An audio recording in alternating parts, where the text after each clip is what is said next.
Hi, I'm Bob Bylsma. I'm Heidi Bylsma's husband.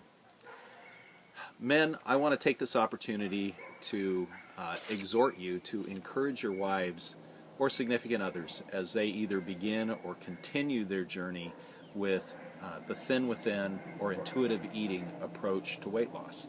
I want to contrast for you thin within or intuitive eating with other diets. Other diet approaches either regulate what we can eat or the number of calories, either through the number of calories or the types of foods we can eat, or by some other means. They're not a natural means of losing weight, and they really do nothing to satisfy the cravings that we have for the things we like. And too often, I think, in fact, in most cases, people who take these other dieting approaches, you'll see generally either abandon that weight loss approach, or after they've lost their weight, they go back to the means of eating that they had used before, and they gain the weight back. The difference with intuitive eating is that you're striving for a more natural form of eating than regulating the types of food. And the approach is really this. It's initially a recognition that the size of our stomach is much smaller than our appetites. We love food, and that's a problem that we have. The reality is the size of our stomach is about the size of a fist. And so to go from a place where that stomach is empty, or a place of hunger, to fullness takes about as much food as your fist. And that's not something that we like to hear, and it's not something that we're used to seeing in terms of the portions that we eat, or the amount that we eat. So the emphasis of Thin Within is not to change the foods we eat, but to change the quantities we eat. And this is an approach that's been endorsed by traditional physicians, by homeopathic doctors, as well as by pediatricians. And so recognize that this is not some far out method of weight loss, but it's one that has been endorsed by the medical community. I'd like to share with you just my wife's experience, Heidi's experience with weight loss. She did Weight Watchers for about a year, and during that time lost 100 pounds between Weight Watchers and exercise. The problem was she didn't change her thinking towards food. She liked the same foods that she liked before.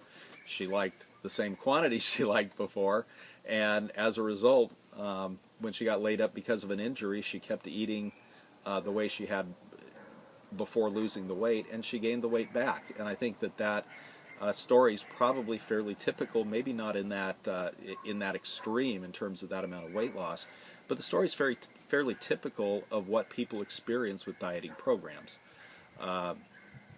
In about 2000, she learned about Thin Within, and through Thin Within, again lost 100 pounds, and she's maintained a healthy weight for the last 7 years. I have lost approximately 30 pounds with Thin Within, and using the intuitive eating approach, and probably still have about 10 or 15 pounds to go, but the reality is I haven't changed the foods that I eat, and I like high-fat foods. I like fried foods. I was telling Heidi earlier, one of my favorite things to do before I started eating between hunger and fullness was to go to Sizzler when I was traveling for business, and I would get the all-you-can-eat shrimp platter, and I would eat all I could eat. I may still get that now, but I'll stop when I've reached a place of satisfaction. So the point again is not to change what we eat. We don't need to eat diet foods. We don't need to eat healthy foods. We just need to eat less food. And if you do that, the problem will take care of itself. In fact, if you were to look at what we consider unhealthy or fatty foods, and you compare the calorie intake of those to what we would consider to be healthy foods such as salads, as long as we limit our intake to that quantity, what you'll find, as I've looked at it, is generally speaking, the calories actually balance out pretty much the same. And honestly, one of the problems with eating in ways that we perceive to be healthy, with salads and things of that nature, is we develop a desensitivity to the size of our stomach, and we then take that back to eating other foods, and it's actually counterproductive. So, as I said, Heidi and I haven't changed the ways that the things that we've eaten really at all during this time. Only the quantity that we've eaten. There are clear benefits to the Thin Within approach. First of all, if you think about it, when you eat less quantity, you're spending less money on food, and that can take a couple of different forms, whether it's your household budget eating at home or eating out. Generally speaking, Heidi and I will share a meal when we eat out rather than ordering our own meals. And oftentimes, even with sharing that meal, there is so much food that's served that we'll end up with a carry-out and get another 1, 2, even 3 meals between us out of it. So honestly, we end up eating out more now than we did before we started eating this way, because it's a lot more cost-effective. It's important to also see that with this approach to eating, setbacks aren't failure. We're trying to change a lifestyle here. It's a progressive change, not one that requires perfection. As long as you're committed to the approach and you generally will follow it, you should lose weight. You will lose weight. Setbacks need to not be defeat. They need to be times for correction and times for reflection on how we can do differently, and that lifestyle change that results in a maintenance of a healthy weight. And by changing our eating patterns, again, once you have arrived at a healthy weight, you may not continue to lose weight, but you won't gain weight either. And so, as I said, Heidi has been at a healthy weight now for about 7 years, and other people have achieved success as well using this program. Gentlemen, let's recognize that weight loss is hard. It's not easy no matter what program you follow.